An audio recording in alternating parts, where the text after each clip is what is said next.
Muito bom dia, amada igreja. Que a graça e a paz do nosso Senhor e Salvador Jesus Cristo estejam com vocês. Amém? Grande alegria estar mais uma vez aqui, onde vamos levar a palavra do Senhor, e o desejo do meu coração é que o Senhor fale poderosamente aos nossos corações nesta manhã.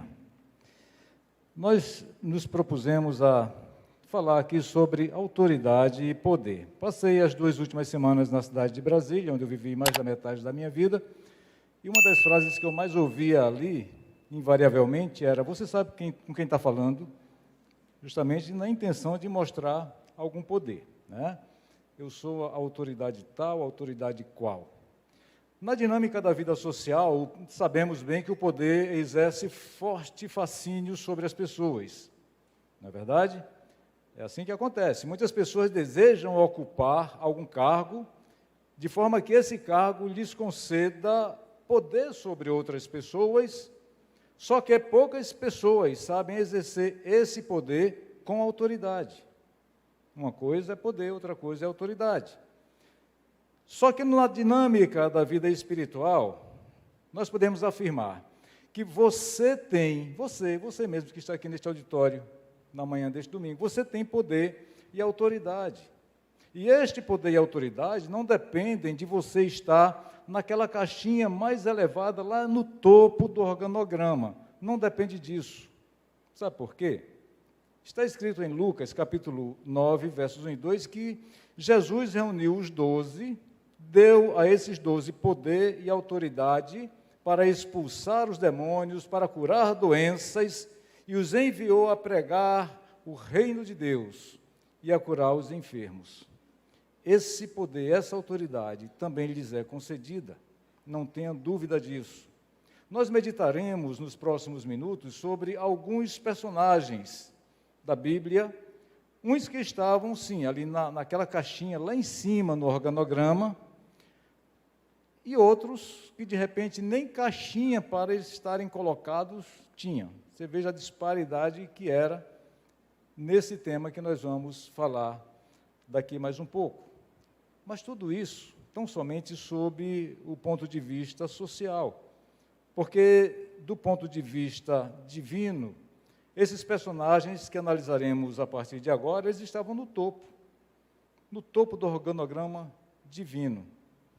Dito isto, eu lhes convido a abrir a palavra de Deus, a sua Bíblia, no segundo livro dos Reis, no capítulo 5. Abra sua Bíblia, segundo livro dos Reis, capítulo 5.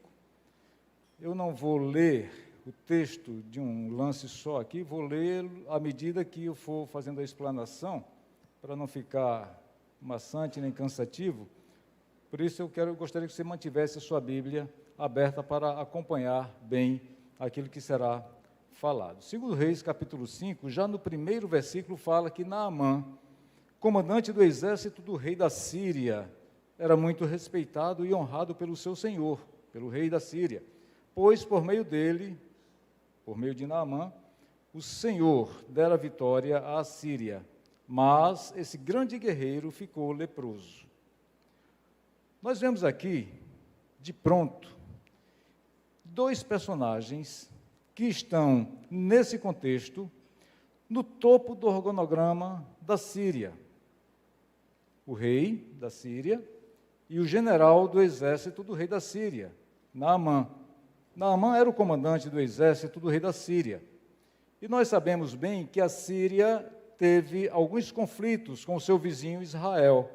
E Naamã, por ser o comandante do exército sírio, obviamente participou de todos ou de vários desses confrontos entre Síria e Israel. O exército da Síria, indubitavelmente, era muito mais potente, era maior, não é? Ele, de fato, mais forte, por conta de ser maior e mais potente, levou vantagem, óbvio que levou vantagem, por ser mais forte, bem maior do que o exército de Israel. Naquela época, na época desses conflitos, o exército sírio levou vantagem sobre essas batalhas. Mas este homem, comandante do exército do rei da Síria, Naamã, ele ficou doente de uma doença incurável, incurável para aquela época, que era a lepra, também conhecida como hanseníase. E este versículo aqui nos abre os olhos para podermos enxergar que, apesar de todo o poder, de todo o status econômico, de todo o status social que porventura tenhamos, esse poder, esse status econômico, esse status social, nada disso valerá diante de alguma situação como esta, em que nós não temos qualquer controle, qualquer domínio sobre ela. Naamã era um homem de valor, um homem poderoso, um homem de prestígio, o texto mesmo relata isso. Mas ele era leproso. E essa situação não poderia ser solucionada, apesar de todo o poder, de todo o prestígio que Naamã desfrutava junto ao rei. Percebem? Quantas pessoas, meus irmãos, poderosas nós conhecemos? Eu falei que morei lá em Brasília mais da metade da minha vida, e ali a gente invariavelmente esbarra com muitas pessoas poderosas. Então nós conhecemos muitos poderosos, aqueles que não tiveram oportunidade de conviver diretamente com eles, os vê pelas mídias sociais, pelos jornais televisivos, enfim. Essas pessoas poderosas todas, essas palavras também se aplicam. Por que se aplicam? Porque são pessoas poderosas no intelecto, na sua capacidade, poderosas porque têm muitas riquezas, mas nada disso compra o controle sobre as suas vidas. São pessoas poderosas no intelecto, poderosas na sua capacidade, poderosas nas riquezas, mas são pessoas leprosas em sua alma, porque lhes falta dignidade, lhes falta integridade, lhes falta honradez. E os exemplos estão aí, são muitos. Diariamente, quando você liga o seu celular, liga a TV, abre seu tablet, computador, você vai ver aí os exemplos, né? Muitos exemplos estão aí, principalmente neste tempo de pandemia, onde muitos poderosos deixaram aflorar esse tipo de caráter, de falta de integridade, de falta de honradez, de falta de sinceridade.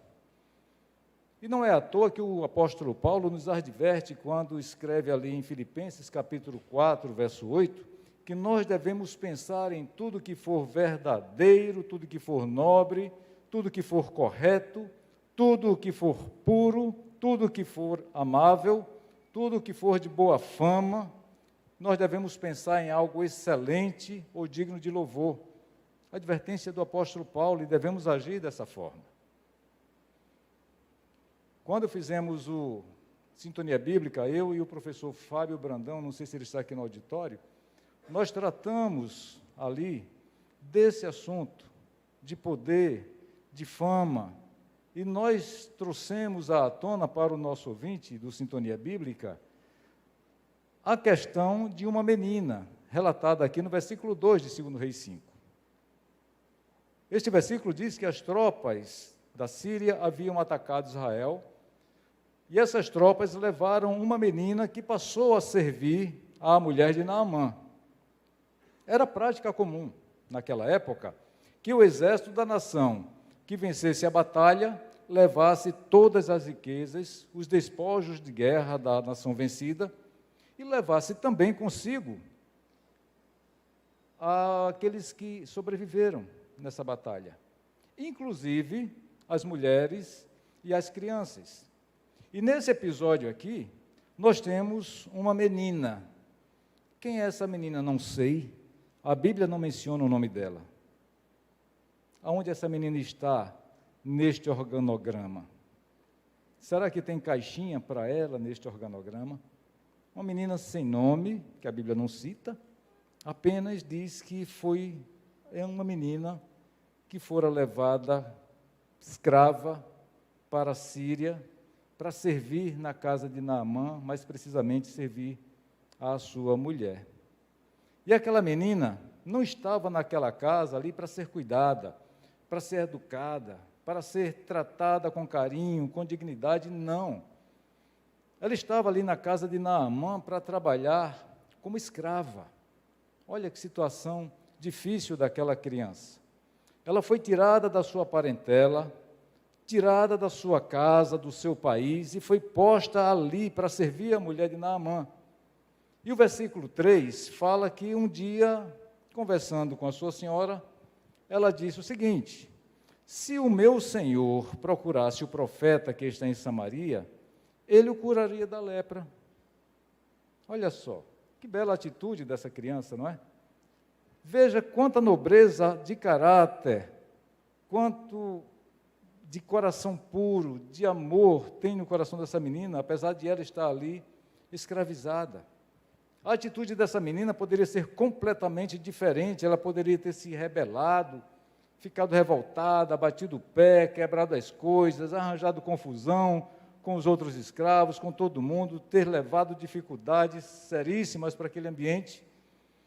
Aí você me diz, ela estava certa, ela estava coberta de razão. Ora, estava na casa dela, tranquila, no seu país, na casa dos seus pais, de repente chega um gaiatinho lá, pega a menina, leva escrava para um outro país, para servir lá na casa da mulher dele e tal. Estava coberta de razão. Só que aquela menina, ela não agiu assim, muito pelo contrário. Aquela menina agiu com amor, ela mostrou dignidade, mostrou amor, mostrou bondade, domínio próprio diante daquela situação tão difícil. Ao invés de fazer mal, ela fez foi o bem. Naamã estava doente, o texto relata isso. Estava doente de uma doença incurável. E aquela menina, o que é que ela fez? Apresentou a solução para aquele homem que poderia ser considerado seu algoz, o seu inimigo.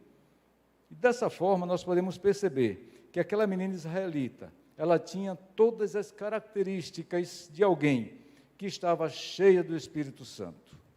Ela não deixou que a maldade das outras pessoas a afetasse, porque ela tinha no seu coração fruto do Espírito, aqueles gominhos descritos ali em Gálatas 5, que são amor, alegria, paz, amabilidade, paciência, bondade, fidelidade, mansidão e domínio próprio.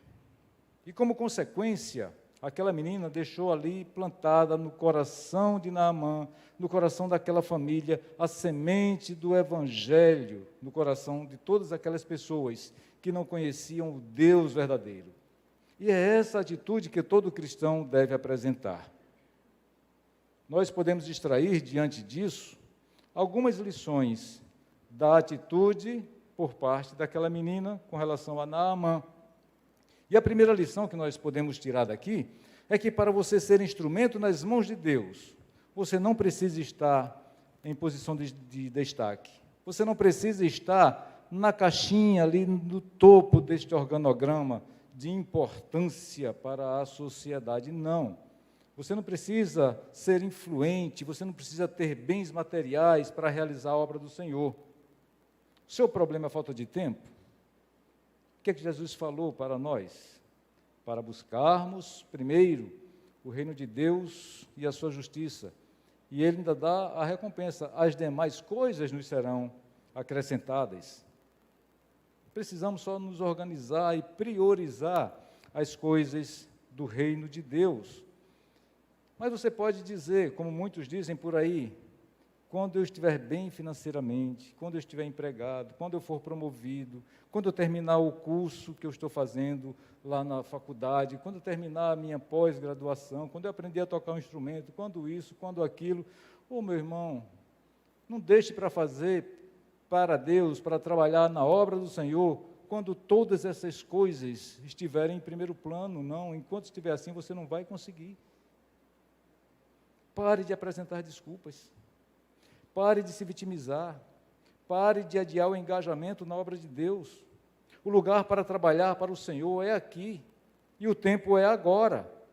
Mateus capítulo 25, de 35 a 40, nesse texto, Jesus nos fala que se algum necessitado tiver fome e sede, e você saciar sua fome e lhe der de beber, você agirá como um cristão, e você estará fazendo isso para ele. Atos capítulo 3, relata a história de um homem aleijado de nascença, que ficava ali na porta do templo pedindo esmola. E esse aleijado, ele pediu esmola justamente para quem? Pedro e João. Pedro fala para ele o seguinte: olha para mim. Olha para mim. Queridos, isso tem um significado que vocês não fazem ideia.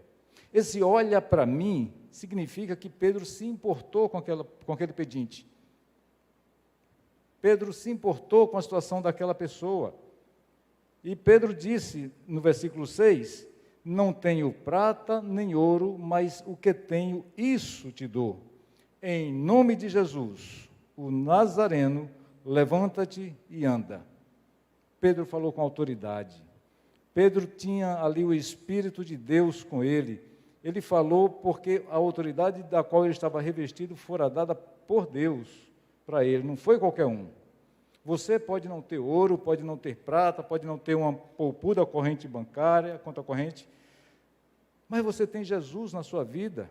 E a exemplo daquela menina, você tem como compartilhar com o necessitado do amor de Deus, assim como aquela menina fez com Naamã. Jesus disse em João, capítulo 6, 35, que era o pão da vida, e que aquele que fosse a ele não teria fome, e quem cresce nele nunca teria sede. Então, dê desse pão e dessa água a quem necessita. Você tem algum parente, algum amigo, algum colega de trabalho, de escola, de faculdade, que não conhece a Jesus? Certamente tem. Eu tenho certeza que tem. Pois é.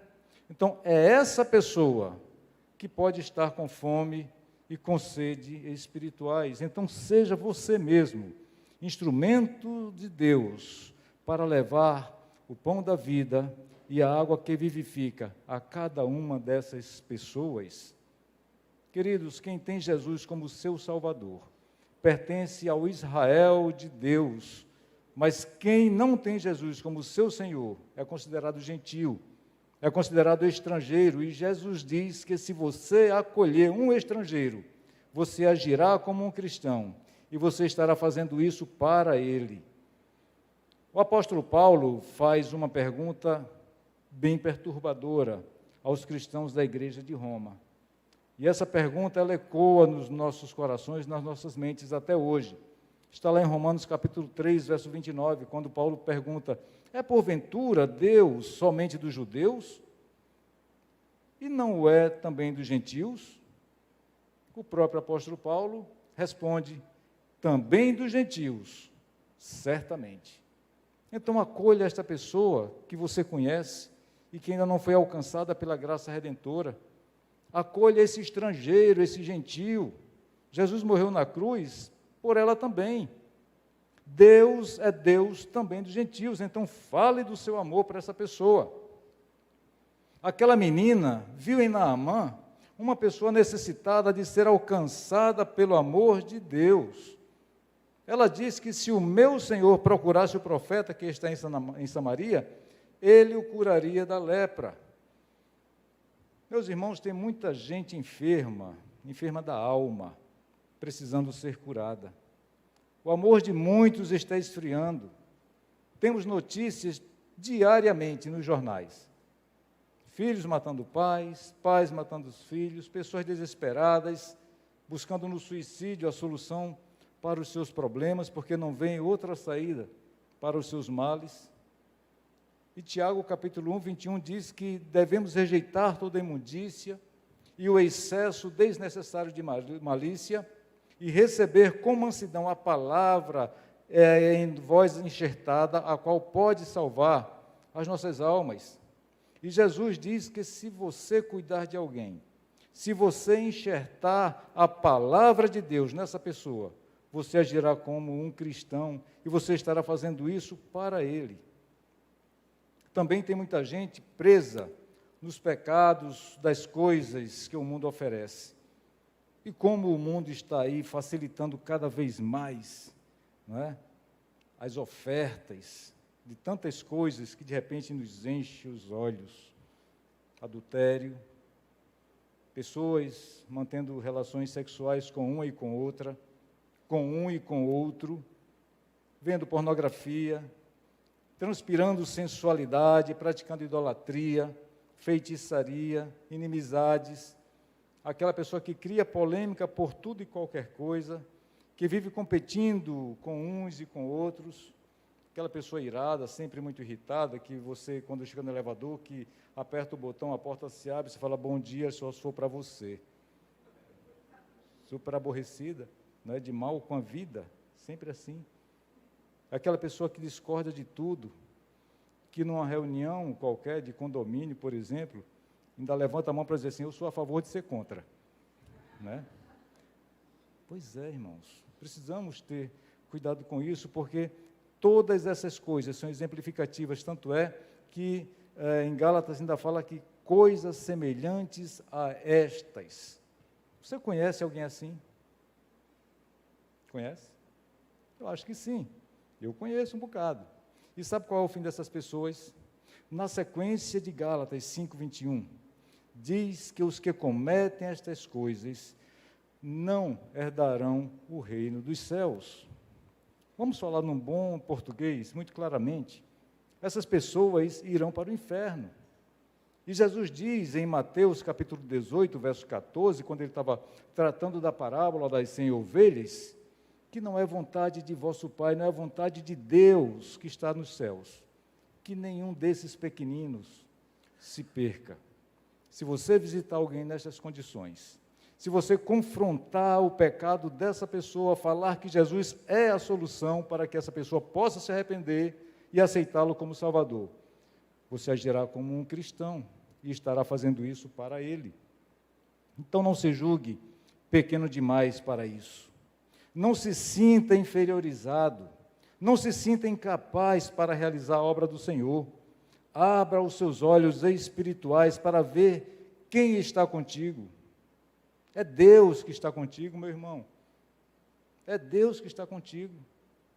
É o Deus Todo-Poderoso, é o Senhor dos Senhores, é o Rei dos Reis. Arregace as mangas, pegue no arado e não olhe para trás. Deus quer agir através de você, no tempo que você está vivendo e no lugar em que você está. Ou seja, é aqui e é agora que Deus quer te usar, que Deus quer agir por você. Percebam que foi providência de Deus colocar aquela menina na família de Naamã para levar salvação até aquela casa.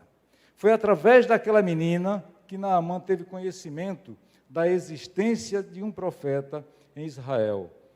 Foi pela intervenção daquela menina, guiada por Deus, que Naamã ficou curado fisicamente e espiritualmente ao reconhecer a grandeza do poder do Deus de Israel, como veremos mais adiante. Mas tem uma segunda lição que nós aprendemos com a atitude dessa menina, é que independente da sua condição, fale do amor de Deus. Não importa quem você é, não importa o que você faz, a música fala, Jesus conhece o seu interior também. Não importa quem você é, nem o que você faz, fale do amor de Deus. Aquela menina estava numa situação difícil, longe de casa, longe da família, fora da sua pátria, vivendo em uma cultura totalmente diferente da sua, estava ali escravizada, mas na primeira oportunidade que ela teve, ela falou que havia um profeta em Samaria. Sabe o que aqui diz lá em Eclesiastes, capítulo 9, verso 10? Que tudo que vier às nossas mãos para fazer, nós devemos fazer com todas as nossas forças. O que vier às suas mãos, o que as suas mãos tiverem que fazer, que o façam com toda a sua força. Quantas vezes nós deixamos de fazer o que vem à nossa mão para fazermos, porque não queremos sair da nossa zona de conforto e preferimos ficar ali em casa, vendo Netflix, largados no sofá, e achamos, a exemplo do que achou o profeta Jonas, relativamente ao povo de Nínive, que certas pessoas não devem ter a oportunidade, que um dia nós tivemos, a oportunidade de ouvir do amor de Deus e de aceitar Jesus Cristo como Salvador das nossas vidas. Quantas pessoas estão ao nosso redor e nós não temos a coragem de abrir a boca para falar que há Deus aqui na Aldeota, há Deus lá no Luciano Cavalcante, há Deus no Parque Iracema, no Pirambu, no Bom Jardim, há Deus em Fortaleza, há Deus no Ceará. Precisamos erguer as nossas vozes. Quantas pessoas, meus irmãos, estão no caminho da perdição? Culpa nossa, porque nós não temos erguido a voz para dizer que Deus pode ressignificar a vida dessas pessoas e mudar o rumo das suas histórias. Você precisa proclamar que é nesse Deus que nós confiamos. Você precisa levantar a sua voz e falar em alto e bom som, que é nesse Deus que depositamos a nossa existência. É esse Deus que até aqui tem nos ajudado. Você precisa dizer que esse Deus, Ele não está alheio à sua necessidade. Esse Deus, Ele está com os olhos voltados para cada um, os seus ouvidos bem atentos ao seu clamor. Esse Deus está com as suas mãos estendidas na sua direção, dizendo: vem, filho meu, vem, eu quero te acolher, eu quero te dar salvação, eu quero cuidar de você. Eu quero dizer que nós precisamos sim falar das maravilhas de Deus.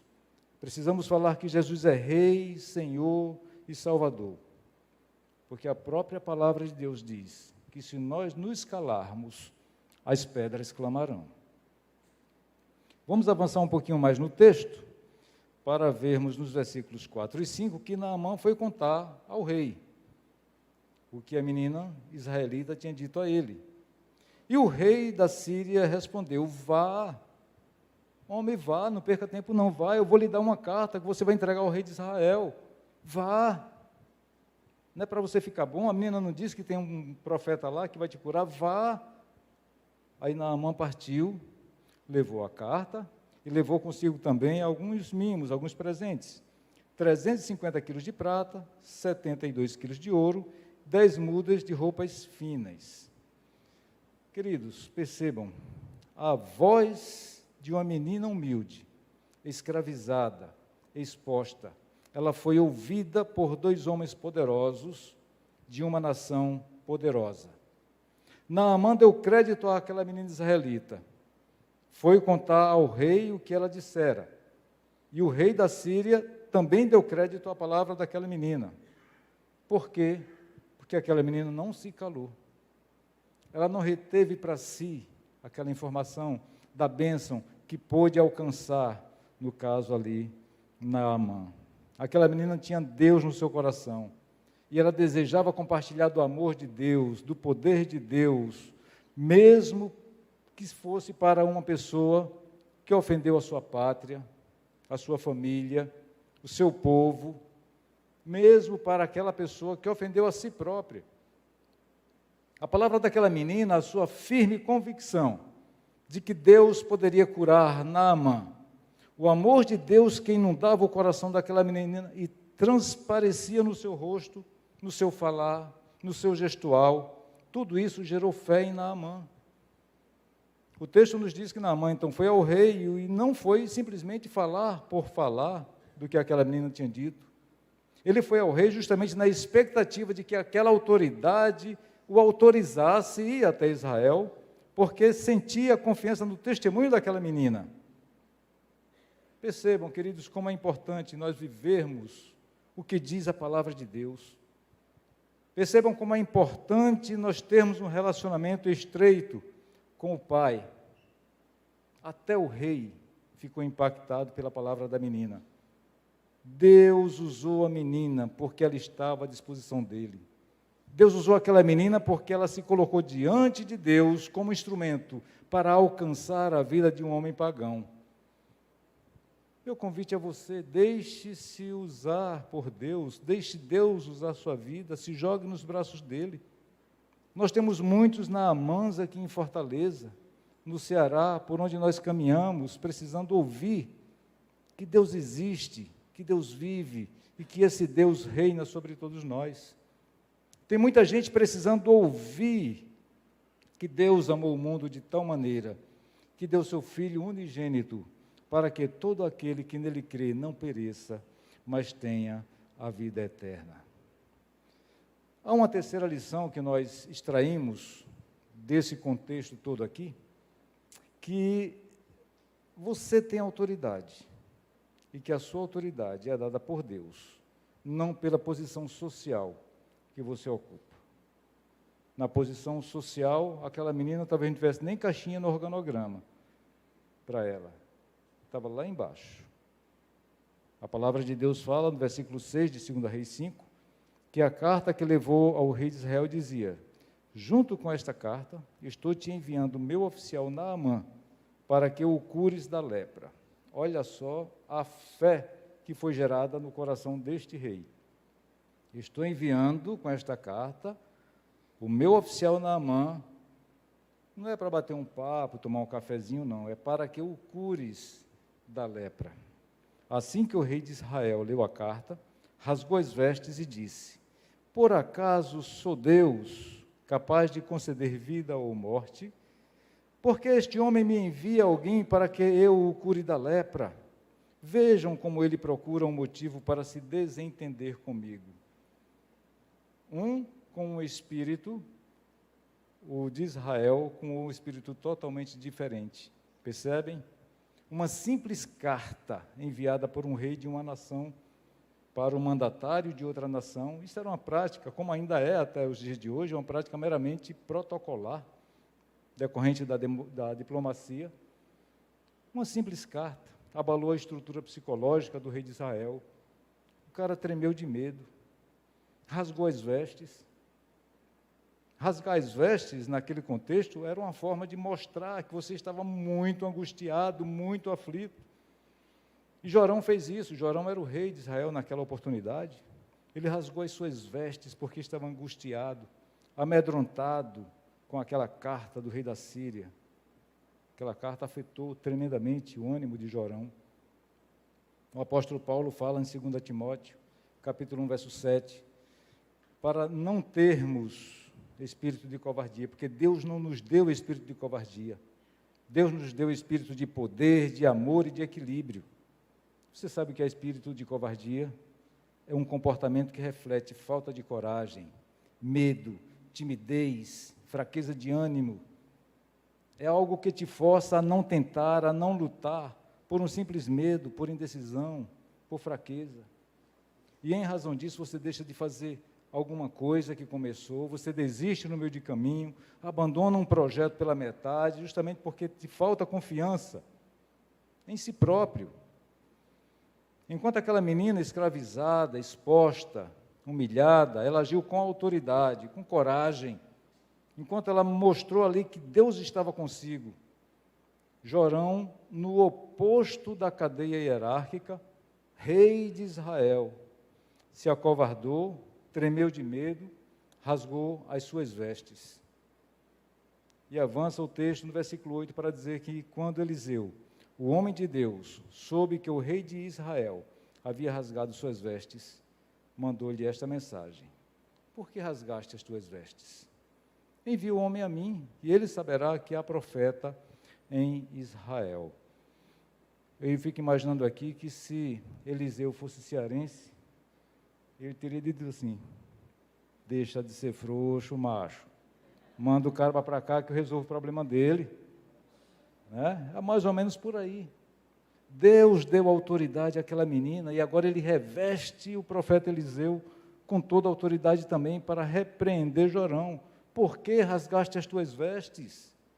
Deus deu autoridade ao profeta Eliseu para tratar com Naamã sobre o teor da carta que o rei da Síria enviou. Ele falou: envia o homem a mim, e ele saberá que há profeta em Israel. Então Naamã foi com seus cavalos, com seus carros, parou ali na porta da casa de Eliseu. Eliseu enviou um mensageiro para ele e falou assim: vá, lave-se 7 vezes no rio Jordão, a sua pele será restaurada e você ficará purificado. Vejam com que autoridade Eliseu falou.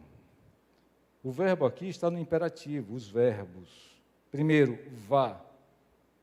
Não é se você desejar, eu acho que vai dar certo.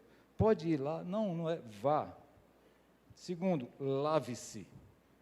Tudo no imperativo. Comandos de quem tem autoridade. E o legal é agora. Ele falou com essa autoridade, investido do poder que Deus lhe deu, na firme convicção do resultado. A sua pele será restaurada e você ficará purificado. Se ele titubeasse ali, se ele não tivesse a garantia dada por Deus de que isso ia acontecer, tratando com o general do exército mais poderoso daquela época, que foi enviado pelo rei de um país poderoso, achas que ele ia falar com essa autoridade toda se não fosse dada por Deus, com a convicção de quem tem Deus realmente na sua vida? Eliseu não fez aqui um cerimonial cheio de salamaleques para receber o chefe do rei da Síria. Ele não ficou se curvando ali diante do general, não se mostrou amedrontado, nem receoso, não. Eliseu não sequer foi se apresentar a Naamã, ele mandou foi um mensageiro com essas instruções, um simples mensageiro, que, levando o recado de Naamã, falou para ele, vá, lave-se 7 vezes, a sua pele vai ficar restaurada e você vai ficar purificado. O que é que aconteceu com Naamã? Ficou muito chateado. O cara ficou, como diz aqui, um siri numa lata. Ficou aborrecido, né? Indignado porque ele não foi recebido com pompas e circunstâncias. E mais indignado ainda porque Eliseu não lhe deu instruções absurdamente difíceis, complicadas de realizar. Gente, era só se banhar no Rio Jordão 7 vezes, coisa muito simples. E o cara ainda reclama, não, mas lá em Damasco eu tenho 2 rios muito bacanas, muito bons, o rio Farfar, o rio Abana, muito melhores do que o Rio Jordão.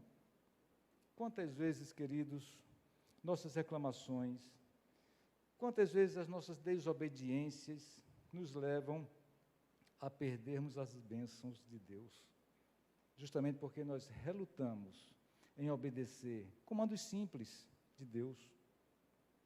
Precisamos ouvir, sim, a voz de Deus. Se o Espírito Santo está dizendo não vá, não vá. Se ele diz não faça, não faça, simples assim. Se ele diz para você trafegar por este caminho, não queira ir por lá, obedeça, vá por aqui, ouça a voz de Deus, busque ter essa sensibilidade.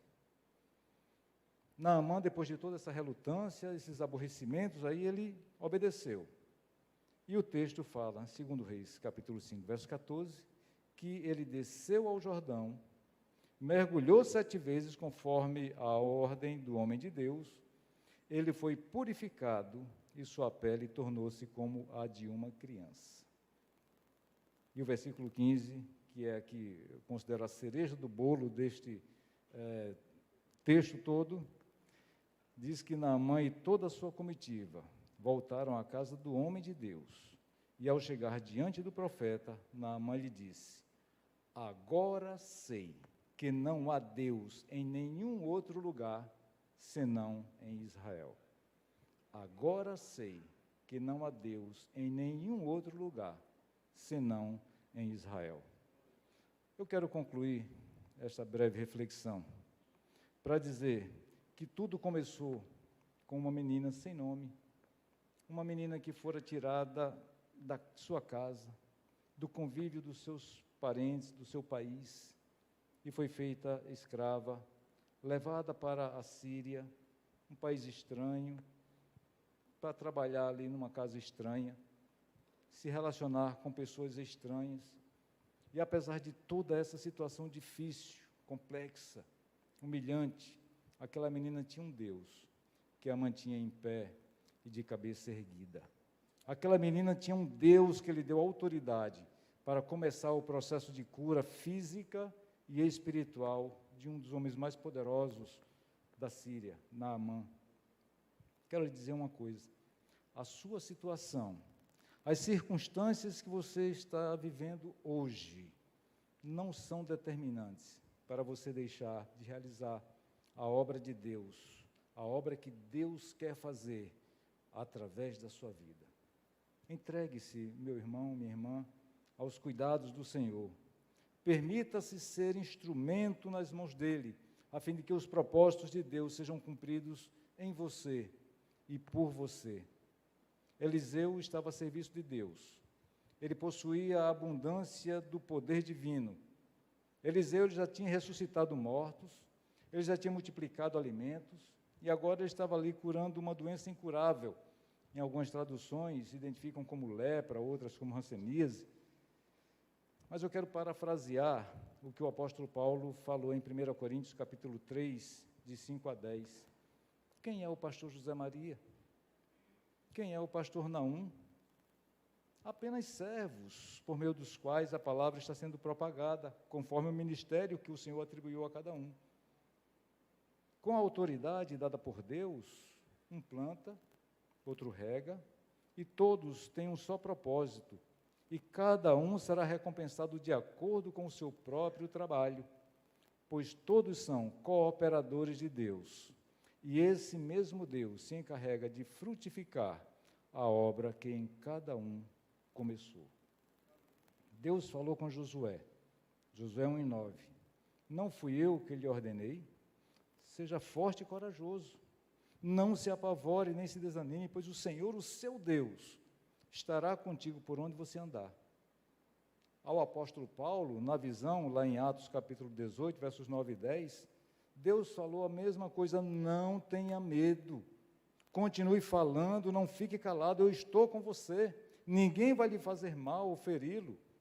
Então, queridos, não olhem as circunstâncias, não se sintam incapazes, atentem para o exemplo daquela menina. Assim como Deus investiu aquela menina sem nome, assim como Deus investiu Moisés, assim como Deus investiu Paulo de toda a autoridade, Ele também quer fazer o mesmo com você, quer te investir de toda a autoridade vinda da parte dEle. Então, coloque-se à sua disposição, obedeça aos comandos do Senhor, haja e fale com autoridade, com destemor, e você verá que muitas vidas serão alcançadas pela sua instrumentalidade. Autoridade e poder dados por Deus. Que o Senhor nos abençoe. Vamos baixar nossas cabeças, vamos falar com Deus nesse momento. Pai de amor, quero te agradecer pela tua palavra falada aqui neste momento. Eu te peço, Senhor, que esta palavra cale fundo aos nossos corações e que nós possamos ter, Pai, cada vez mais a percepção de que Tu és Deus, Tu és o Senhor sobre todas as coisas, Senhor sobre nossas vidas, e que nós precisamos sim nos entregar nos Teus braços, nas Tuas mãos, e nos permitirmos ser instrumentos por Ti, Senhor Deus. Os campos estão brancos para a ceifa, nós precisamos, Senhor Deus, ir para a Tua seara, falar do Teu amor, não perder mais tempo, Pai, ajuda-nos nesse sentido. Eu te oro assim, no nome do Teu Filho Jesus. Amém.